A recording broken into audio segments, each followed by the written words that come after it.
Hi everyone, welcome to our section for today. Tanyalah Doktor by Kuhen Energy House. Okay, hari ini anda boleh tanya saya sebarang soal-soal tentang medical atau non-medical pun boleh, tentang stroke or non-stroke pun boleh, anything, any medical question. I'm ready to answer all medical questions yang anda tanya. Any questions yang anda nak tahu boleh put under our chat box. Tanyalah soalan di sana. Okay, before I start, my visual and audio okay ya? Kalau okay, tolong letak okay di our chat box ni. Okay, without wasting time, hari ini kita bermula dengan satu topik.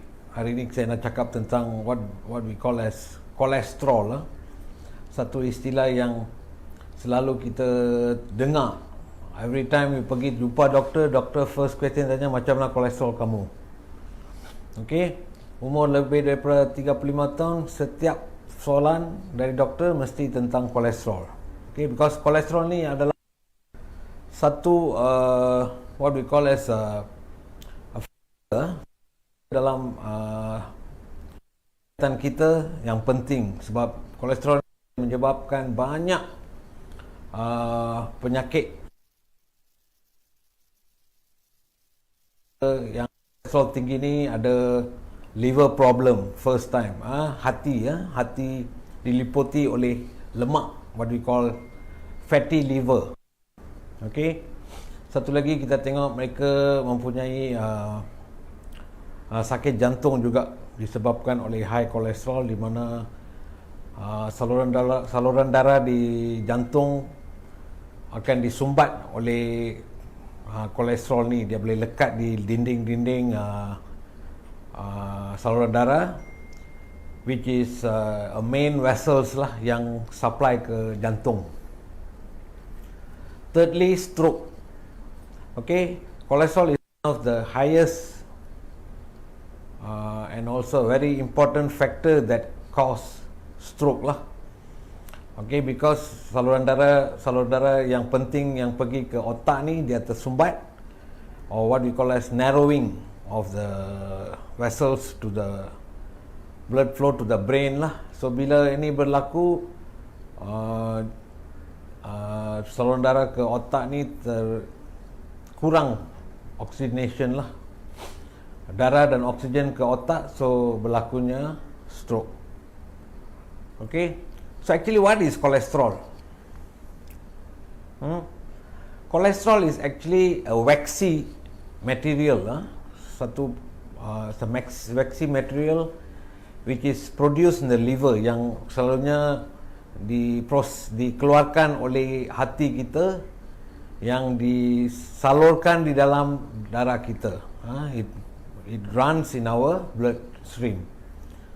Okay, kolesterol ni actually memang penting untuk kita, sebab kolesterol ni memang it gives our cells dalam badan kita untuk membesar, and also nutrition for our cells. But this one we call this the lipoprotein. Lipoprotein adalah salah satu daripada a component of the cholesterol lah. So kolesterol ni terbagi kepada usually what we see is a different type of cholesterol, which is what we call as total cholesterol dalam darah kita. Okay, total cholesterol ni akan tunjuk bagaimana keseluruhan percentage of cholesterol di dalam darah kita. Selalunya kita harus ada kolesterol yang paling sehat, lebih kurang 5.2 millimole per liter. Okay, and what we call as HDL, high density lipoprotein. Okay, this kolesterol yang satu lagi adalah low density lipoprotein, LDL. So LDL ni kita panggil as bad cholesterol, HDL ni kita panggil as good cholesterol, kolesterol jahat dan kolesterol baik. So kolesterol jahat ni kena ada kurang darah kita, dan kolesterol baik ni kena ada lebih. So how do we increase, macam mana kita naikkan kolesterol baik di dalam darah kita? Usually kita selalunya good kolesterol ni hanya boleh dinaikkan dengan senaman, regular exercise, physical activity, yang daily physical activity, then there will be some stage of increase in HDL lah. And low density lipoprotein ni what we call as LDL lah, yang kita selalu panggil kolesterol jahat ni, memang sepatutnya ada kurang daripada 2.6 millimole per liter. So that is the what we call as safe cholesterol. Bad cholesterol dalam darah kita, kita perlu ada safe range. Safe range ni adalah bila kolesterol jahat ni kurang daripada 2.6. Okay, so bad cholesterol ni selalunya adalah kolesterol yang selalu lekat di saluran darah. Always we see in the walls, dikelilingi di saluran darah ni, dikelilingi, dia lekat di bahagian dalam, and also lekat di hati. Okay, di on the surface of the liver, atas permukaan hati kita, kita layer satu lapisan kolesterol. So that's what will cause the fatty liver lah. So usually fatty liver ni ada thickness dia, kadang-kadang kita boleh tengok 1 cm ke macam tu. Kalau terlalu tebal, dia can cause liver function dia kurang. Itu kadang-kadang kita tengok mereka yang ada fatty liver ni boleh juga lead to liver cancer pun ada juga. So that's why kolesterol ni memang kita patut make sure that kita jaga kolesterol. And usually kolesterol ni kalau kita nak kurangkan, especially the bad cholesterol, memang ada cara-cara kita kurangkan bad cholesterol ni. Usually there is medication, tapi medication ni untuk kolesterol ni kita harus ambil dalam jangka masa yang panjang, lebih kurang minimum pun kita bagi 3 bulan. Okay, and for people those above 60 years old, usually we give ubat kolesterol ni seumur hidup lah, so that dia akan jaga jantung mereka dan juga keadaan kolesterol di badan mereka. Dia akan keep it in a good range lah. And there's another cholesterol, what we call as one of the most dangerous cholesterol is triglyceride. Okay, one more component of the cholesterol. Kolesterol ni juga adalah satu kolesterol yang bahaya, di mana kolesterol ni selalunya dia lekat di permukaan dinding di jantung, especially di jantung, yang selalunya kita dengar plaque formation, PLAQUE, plaque. Plaque ni adalah satu what we call as satu ketulan kolesterol yang usually dia occur di saluran darah di jantung. Okay, and it completely we can close the whole vessel. Dia boleh tutup 100% saluran darah di jantung.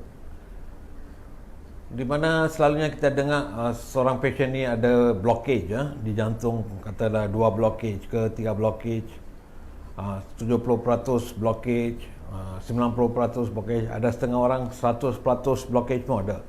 So all this is due to this plaque formation due to cholesterol lah. So usually when there is cholesterol ni,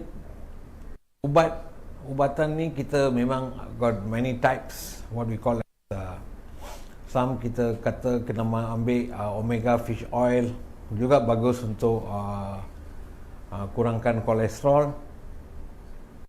Ada juga kita ambil atorvastatin, ubat kolesterol ubat-ubat baru yang grup statin ni boleh juga mengurangkan kolesterol, tapi dalam jangka masa yang panjang. That means you need to take for 6 months to 1 year to bring down the cholesterol level.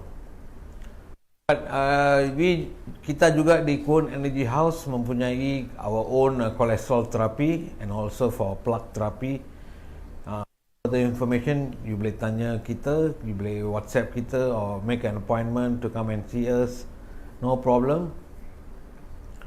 And also we are ready to help mereka yang mempunyai problem dengan kolesterol di liver, okay, reduce its liver function, heart blocks, ada saluran jantung yang tersumbat.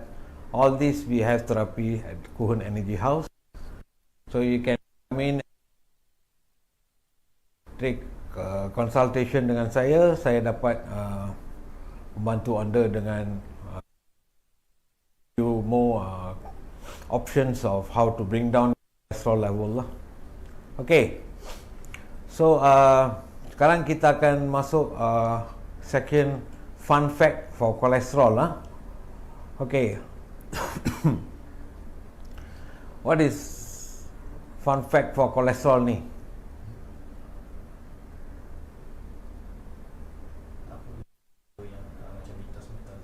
Oh. Okay, sebelum ni jom kita answer some questions ditanya di inbox kita. Okay, adakah kolesterol sehat, dok? Ada kolesterol yang baik dan jahat ke, doktor? Ya, kolesterol ni memang kita perlukan kolesterol. That's why selalunya kita dengar, okay, orang ada kencing manis. Okay, bila kencing manis terlalu tinggi is hyperglycemia. Okay, when kencing manis gula terlalu rendah kita panggil hypoglycemia kan. Sama macam tu kolesterol kita panggil hyperlipidemia.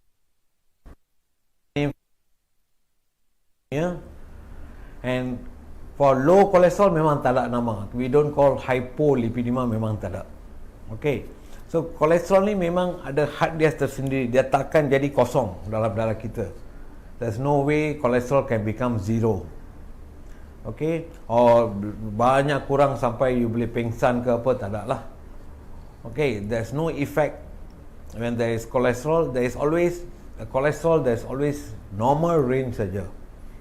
So berapa banyak ubat you makan, ubat kolesterol hari-hari you makan pun, katakan kolesterol telah jadi rendah, kita selalunya, kita as a doctor we advise untuk berhentikan ubat tu untuk sekejap, lebih kurang katakan 2 bulan ke 3 bulan, then continue balik. Okay, sebab kolesterol kalau terlalu rendah, it will show in the blood test kan. So that's the advice you usually will give lah. So when there's low, there is no such thing as low cholesterol lah. You takkan beritahu seorang, oh saya ni low cholesterol lah, tak ada. You selalu you cakap saya ni high cholesterol saja. So that's why cholesterol is memang penting untuk kita. Sebab as I told you earlier, it helps in our cell development, it helps in the cells health lah, health kita, sel punya kesihatan sel tu memang dia akan jaga kolesterol ni. Okay, and cholesterol and bad cholesterol memang macam saya beritahu tadi, memang ada. So when that's why good cholesterol ni memang kena ada dalam range yang lebih tinggi, dan low cholesterol, bad cholesterol ni kena ada dalam normal range lah, tak boleh ada dalam range yang tinggi lah. Okay, what's the next question? Doc, how long we are supposed to take the medication for cholesterol?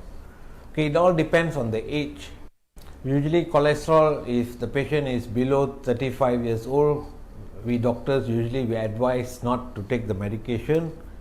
Better to do a diet control dan juga buat senaman, physical activity, because you are still young. Okay, so you can do all these exercises, jaga, go on diet and all that. But as you grow older, when we see patients around 55 to 60 years old who have high cholesterol, usually our advice will be to take medication for long term lah, for lifelong. The reason why, at the age of 55 to 60 years old, you cannot go on a diet. You cannot go on a very aggressive diet or go for fasting ke apa, susah. Because at that age you need the nutrition, the energy, okay, and also the physical activity that they can do is limited. You cannot do very aggressive and all that. So the best is to take medication, and usually it will be definitely a long-term medication lah. Okay. The next question is, Doktor, kolesterol punya condition sama macam diabetes ke? Which is dia sampai mati? No, cholesterol is not a condition where if you are diagnosed as hyperlipidemia or cholesterol, it doesn't mean that you will have cholesterol for rest of your life, tak?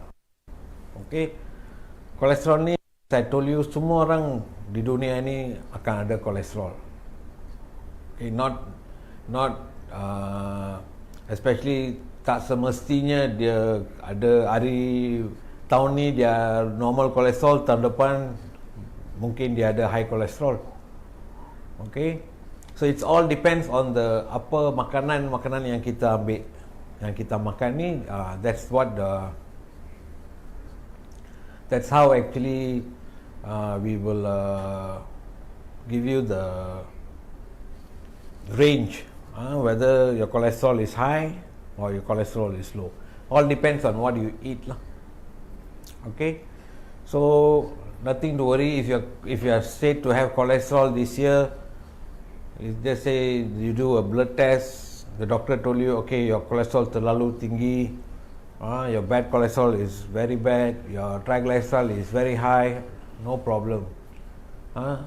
If you are young, you can go for a diet, proper eating habit, go into a sports activity, play some games, increase your physical activity, mesti kolesterol tu tahun depan akan jadi normal lah. Okay. Okay, fun fact ni soalnya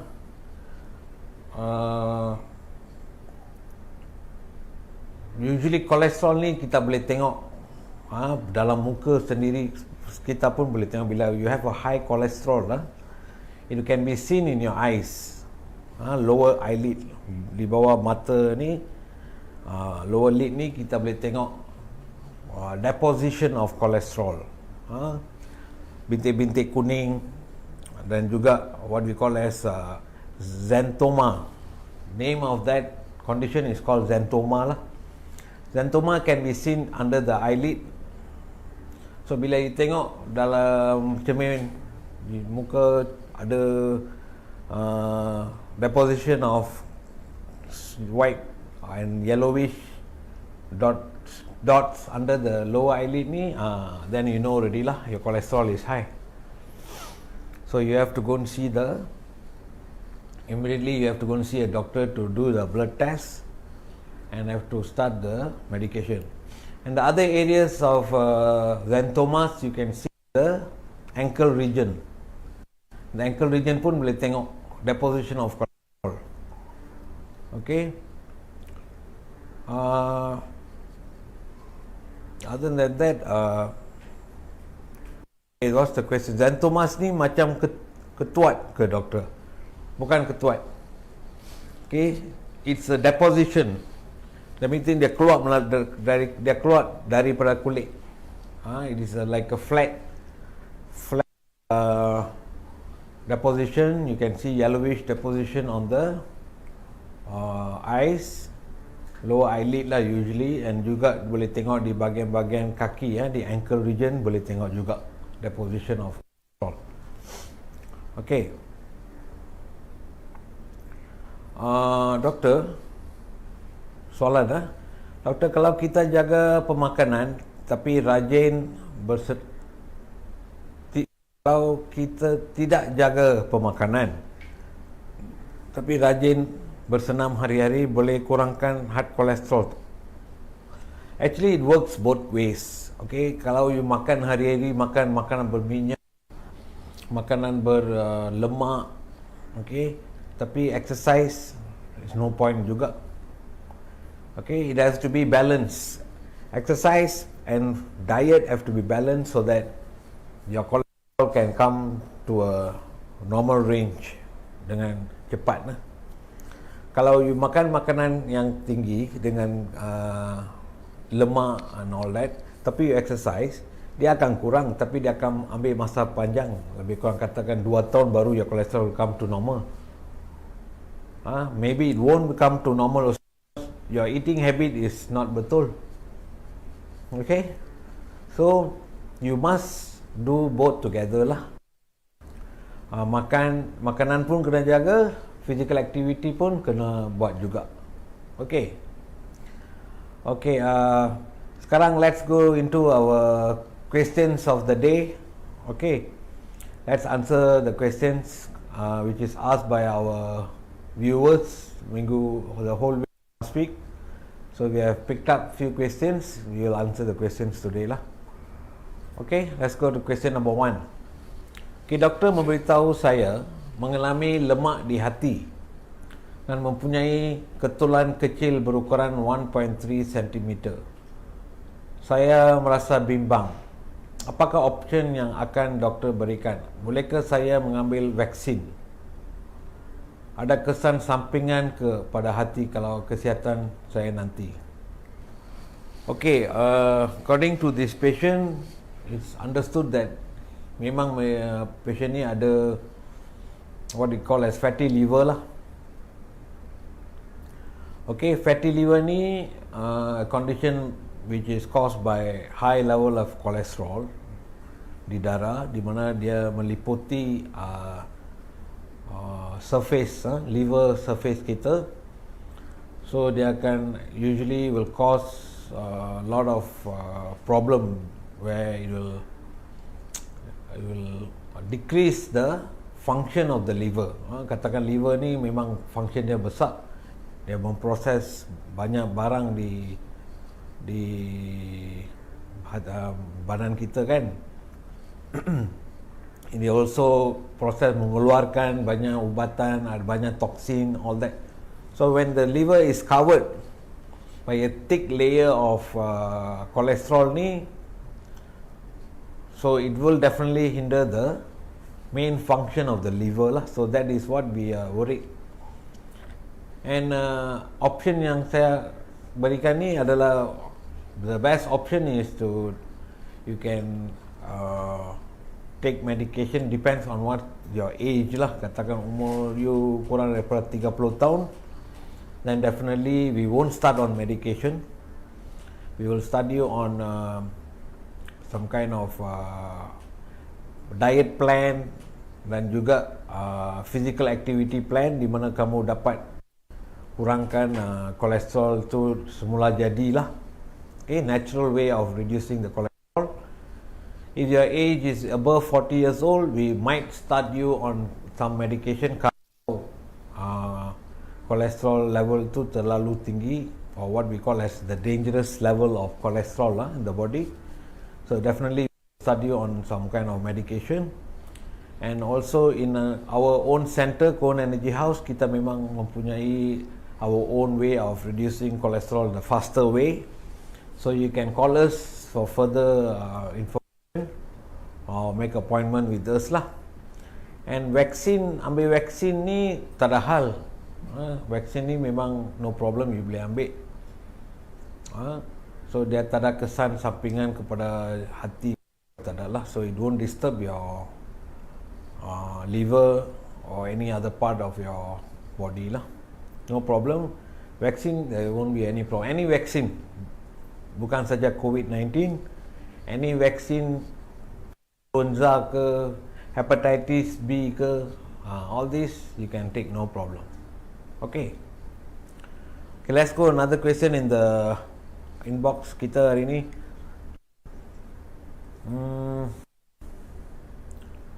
Doc, ever since I had stroke for the last 4 years, I have been on medication. will the situation change? Okay, you mean you've been on medication for cholesterol, is it?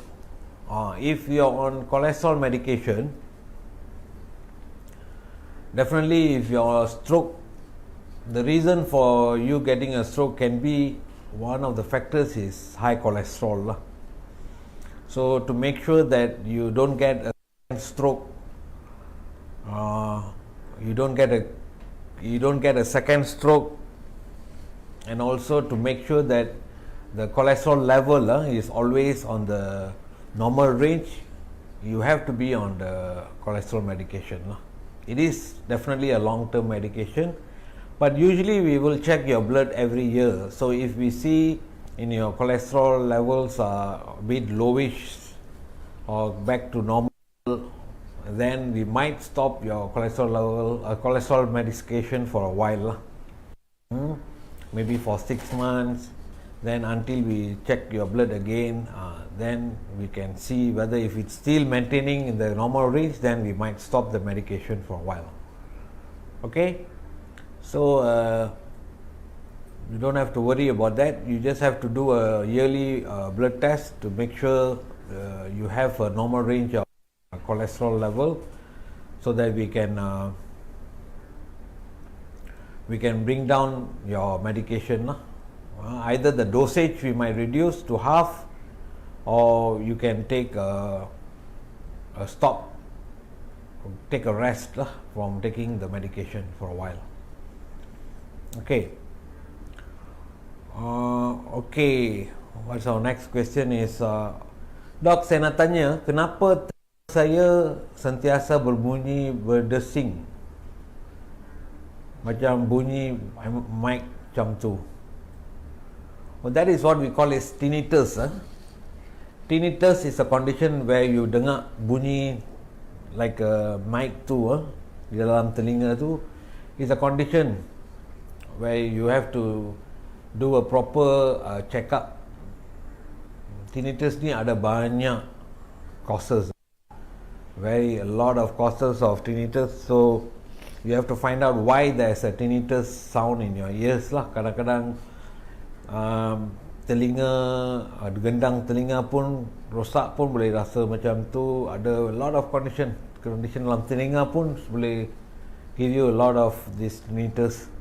Then condition seperti di otak or migraine, a lot of reasons lah. So you need to go and do a proper checkup. Go to a ENT specialist or any other doctor also can, to just check the ear first. Okay. Okay, let's go to our next question for the day. Soalan nombor 2. Saya berumur 53 tahun. Kolesterol saya sekarang 6.42. Jadi saya ingin turunkan bacaan kolesterol saya tanpa ubat. Doktor ada cadangan untuk saya? Okay, 53 years old, usually my advice will be always to be on medication, sebab you will come in the group of what we call as above 50 years old, or maybe what we call as above 45. Usually we will try to bring down the cholesterol faster. We don't, because cholesterol at this age is a very big risk factor for the heart disease lah. Okay, it can be a blockage, heart blockage, or even a MI, what we call as myocardial infarction.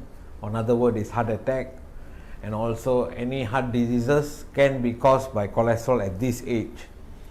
So that's why we will try to make the cholesterol level back to normal as soon as possible. Secepat mungkin kita akan cuba kurangkan kolesterol level di darah secepat mungkin lah. So 6.42 is definitely not a normal range. Usually this is, I think it must be the total cholesterol. Total cholesterol 6.42 for 53 years old is considered high lah. Okay, usually it must be lower than 5.2.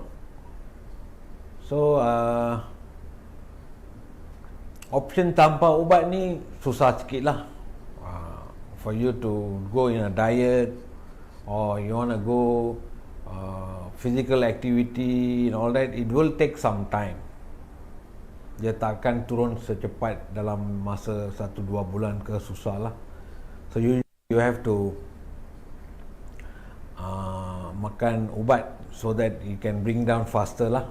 Or for further information, you can even call us, Kuhen Energy House. We can tell you about our own therapy that we have for lowering down the cholesterol in a faster way and dengan cara yang lebih selamat. You can contact us or further information lah. Okay, what else question is here? Okay, doktor, adakah roti gardenia juga menyumbang kolesterol yang tinggi untuk badan? Ini ada branding semua kan, tak boleh cakap lah. Okay, selalunya roti memang tiada kolesterol yang tinggi. Okay, so no, there's no issues, especially makan roti, there's no issues lah. Tak ada kolesterol yang tinggi. Okay.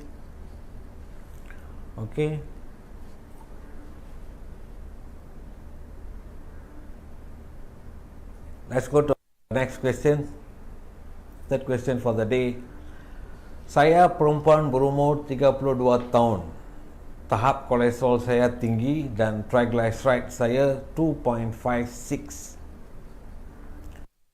Dok menyarankan agar saya menjalani stress test, tetapi kos untuk menjalani stress test tersebut belum membolehkan saya buat.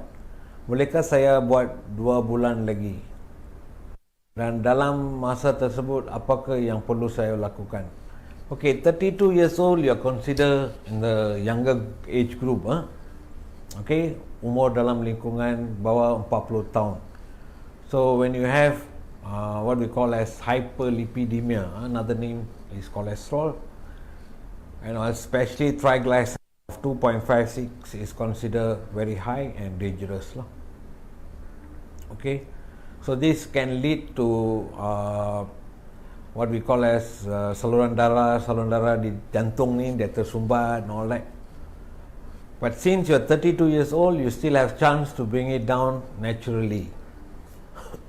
Okay, you boleh dalam masa 2 bulan ni, you boleh definitely satu rancangan. You have a plan, diet plan yang bagus dan juga physical activity plan yang bagus. Definitely you can bring down the cholesterol level. Dan stress test ni selalunya dilakukan untuk tengok bagaimana fungsi jantung. How's jantung dan ada ke apa-apa blockage di jantung ni. So it's good to do a stress test to make sure we can know that whether the level of cholesterol have caused a blockage ke tak ada. So better to plan for a stress test juga. Dan meanwhile you can do a diet plan and also physical activity sampailah ditunggu untuk masa untuk buat stress test ni boleh dijalankan. Okay, let's see some more questions for the day. What is Dok, kolesterol ni boleh menyebabkan serangan jantung ke? One of the major factors for serangan jantung ni is kolesterol. Selalunya kita tengok banyak di kalangan pemuda-pemuda lebih kurang 40-50 ni mereka ada serangan jantung disebabkan high cholesterol. So high cholesterol ni memang, and it is the highest and also the most dangerous factor for heart attacks lah. So that's why we always stress. Semua doktor ni selalu kita akan stress untuk kurangkan kolesterol di dalam darah, and we always advise them on apa yang patut makan, makanan-makanan yang tinggi dalam kolesterol. Tinggi dalam kolesterol ni memang there's a lot of controversy juga dalam makanan-makanan yang mempunyai kolesterol yang tinggi. Ada setengah doktor cakap kolesterol telur, makan telur kolesterol tinggi. Ada doktor yang cakap makan telur kolesterol taklah tinggi sangat. Especially when you eat the egg yolk, memang kolesterol dia tinggi. Telur putih tu memang tak ada kolesterol, or what we call as low in cholesterol. So kalau satu hari you nak makan telur lebih daripada 3-4 boleh, tapi egg yolk ni you boleh makan hanya satu. Telur putih tu you boleh makan berapa banyak, because it's high in protein, it's good for your body and it's good for your muscle building dalam badan. But telur kuning ni memang kolesterol tinggi, so you have to eat in a limited saja. Maksimum boleh makan satu saja. Satu everyday one is not the issue. But if you take more than 3-4 a day, memanglah dia akan meningkatkan kolesterol kamu. Okay. And lain kolesterol, makanan-makanan kolesterol tinggi adalah makanan seperti what we call as animal fats, lemak-lemak binatang, especially ayam, lembu, kambing, all this memang ada lemak lah. And also makanan laut, ketam, udang, sotong, all this memang kolesterolnya tinggi. So when you know there's cholesterol, high cholesterol, what you should do? Kita harus limitkan makanan ini semua. Bukan kata tak boleh makan langsung, boleh makan. Makan dengan cara yang lebih selamat lah. Katakan seminggu you makan 2 kali you makan sotong, sekarang kurangkan pada sekali. Juga macam udang, ketam semua, kalau you satu minggu ni you makan 3-4 kali makan nasi lemak atau nasi goreng dengan udang atau dengan sotong, dan kurangkan satu minggu 1 kali 2 kali, okay, no problem. Lebih daripada tu dia akan cause problem lah. Okay, so let's go to the next question. Antara hypertension dan high cholesterol ni, mana lagi mudah untuk dapat serangan jantung? Sebab saya selalu berada dalam kondisi kerja yang terlalu stres, betul ke? Dan kadang-kadang pemakanan saya tak terjaga. Okay, if you compare dengan kolesterol dengan hypertension, kolesterol ni, as I told earlier, you can have it today, tomorrow dia boleh hilang. Tahun ni dalam masa 6 bulan cek darah ada kolesterol. Selalunya you cek darah saja you boleh tahu ada kolesterol ke tidak. So selalunya kita tak cek darah setiap bulan. Some people they have this scheduled blood test, di mana mereka cek setiap 6 bulan atau mereka akan cek setiap setahun. So if you come in the category of 6 monthly checking your blood, then good, you can know your cholesterol level every 6 months. If you do if you do a blood test every, just say 2 years to 3 years, then baru setiap 3 tahun 2 tahun baru kita tahu, okay, kolesterol you macam ni. Okay, so that's why hypertension pula, in the other hand, is you can do every day. You can check your blood pressure setiap hari.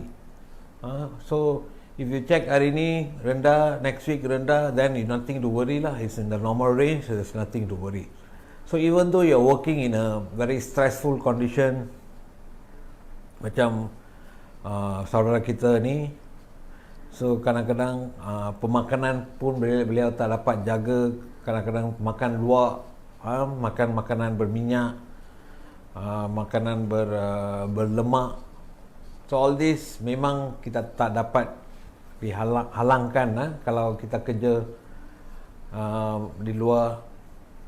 So stress, all this is definitely is part of the working condition lah. So there's no issues. So when you are in that kind of situation, what you must do is you must do a regular blood check at least every 6 months, and also do a regular hypertension test, what we call as blood pressure monitoring lah. That means we can know, okay, we can monitor your pressure very weekly and or maybe monthly will be better lah. Okay, our third question for the day. Let's go into our fourth question. Okay, saya seorang lelaki seorang lelaki yang mengalami sedikit masalah perut buncit. Tapi ketika memakai pakaian, bolehkah saya memakai bengkung bagi mengurangkan masalah ini, dan adakah ia memberi kesan negatif kepada tubuh badan? Okey, bengkung ni memang selalunya we don't advise patients or even anyone to use any type of bengkung ke or girdle ke, all that we don't advise. The reason why, because there will be some kind of compression happening in the body, especially in the cavity, abdomen cavity. So when we put a pressure, kita ikat perut and all that, memang pressure dia build up di dalam. So that's the reason why we usually tell selalunya jangan pakailah girdle ke or any of this ikat perut teknik ikat perut ni. Memang dulu nenek moyang kita semua memang they have bengkung ni sebagai satu tradisi untuk kurangkan badan or anything and all that. But in future generations and all that, we hardly use this. Tak pakai dah bengkung ni semua. Especially when you have perut buncit ni, you kena cari jalan lain untuk mengurangkan perut buncit ni lah. Selalunya physical activity. Ada ubat sekarang, safe, ubat-ubat yang lebih safe untuk mengurangkan badan. Ada ubat untuk mengurangkan perut buncit ni pun ada. So you can try ubat-ubat macam ni, or better still go and see a doctor for better advice. Tanya dia cara-cara yang dapat mengurangkan perut buncit. All that can be done. Okay, let's go to no other questions. Let's go to our fifth question for the day. Okay, soalan nombor 5. Saya melakukan ujian GFR dan hasilnya doktor kata buah pinggang saya okey, tapi saya ada proteinuria, dan doktor mengarahkan saya melakukan ujian urin 24 jam, dan saya sakit diabetes, darah tinggi dan kolesterol tinggi. Kenapa perlu ujian urin 24 jam? Saya perlu pencerahan. What is it? Pencerahan. Okay, selalunya GFR ni, what we call as glomerular filtration rate, is one of the test yang kita tengok macam mana fungsi buah pinggang. What is the percentage of our kidney function can be seen by checking our GFR lah. Okay, so bila ada darah tinggi, kencing manis, kolesterol tinggi ni, kolesterol especially, it doesn't affect the kidney 100% lah. But diabetes dengan hypertension ni memang ada efek yang besar di atas buah pinggang kita. So bila buah pinggang kita it can cause proteinuria. Proteinuria is when protein ni dia leak out daripada kidney kita. Dalam kencing selalunya kita tengok protein adalah salah satu very important symptom yang always we see in those with diabetes and hypertension. So bila protein leakage is there, definitely there is a certain amount of kidney damage is happening lah. So untuk kita menguji the level of protein and also the level of creatinine and urea di urine ni, kita perlukan ujian urine 24 jam ni. So we can know the level. Katakan ujian urine 24 jam ni kita dapat tahu okay, protein level tu memang tinggi, then we can come to a conclusion as what level of damage is there, kidney damage. Because kidney damage ni ada stages kan, so we can categorize stage mana patient ni berada lah tentang condition kidney dia. So ujian urine 24 jam ni memang penting. Tak susah pun ujian urine 24 jam ni. Dia bagi bekas, kita aja harus kencing di dalam bekas dan kutip di dalam satu silinder mereka akan bagi. So just kutip air kencing kita untuk 24 jam tu je lah. Memang susah kita bekerja and all that, right? But for our health reason we have to do it lah. Okay, it is a very important test for our kidney function and all that lah. Okay. Okay, let's see some of questions in our chat box. Buncit ada penawar ke, dok? Buncit penawarnya exercise. Okay, physical activity will definitely bring down, jogging and exercising definitely will bring down your fat level in the belly lah, fat bellies. Okay, so there's no other ways where you can bring down the fat yang berada di bahagian pinggang. Bahagian pinggang ni memang susah. So exercise adalah salah satu cara, and ada juga ubat yang dapat mengurangkan the fat level lah. So you can talk to your doctors and take advice on that lah. Okay. Okay, doc, I'm 79 kgs now. What is the ideal weight? Ideal weight ni we have to see by looking at our BMI. So BMI will definitely give you the ideal weight, the range of weight that you can be in. Body mass index. So that is, you can go to your clinic doctor and tell him to find your BMI, so he can give you a range for your height and your weight. What is the weight? What is the BMI? We calculate by using your height and your weight lah. Okay. And before the stroke, I was 180 kgs. Wow, that's a good way of coming down in weight from 180 to 79. Very good. Well, keep it up. Continue with your weight loss effort and take care of your food intake and also the other factors, and taking your medications on the right time and also the right level is very important. Okay. And so adalah satu lagi soalan ya. Pardon? Habis. Oh, tips to avoid cholesterol. Okay.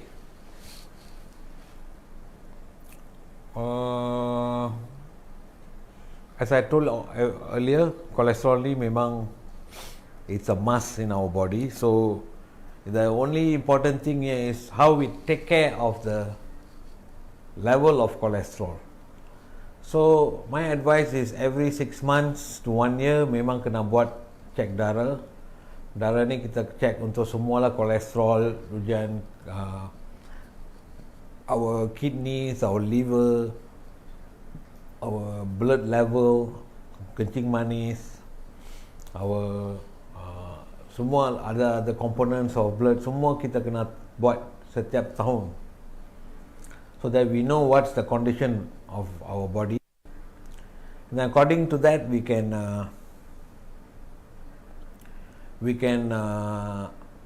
modify our lifestyle. Kita boleh katakan our cholesterol is high, so we need to modify our lifestyle of proper food intake dan juga proper exercise and all that lah. And we in the Kuhen Energy House, we have our own cholesterol therapy, so you can call us, boleh panggil kita or WhatsApp kita atau buat appointment untuk jumpa dengan kita. Kita boleh buat blood test dan juga all the treatment available in Kuhen Energy House can help mengurangkan kolesterol dan juga penyakit-penyakit lain. Okay, so this end of our session hari ini, Tanyalah Doktor. Saya Dr. Anthony dari Kuhen Energy House. I'll see you next week with some questions juga, and also a topic to discuss with. Okay, bye.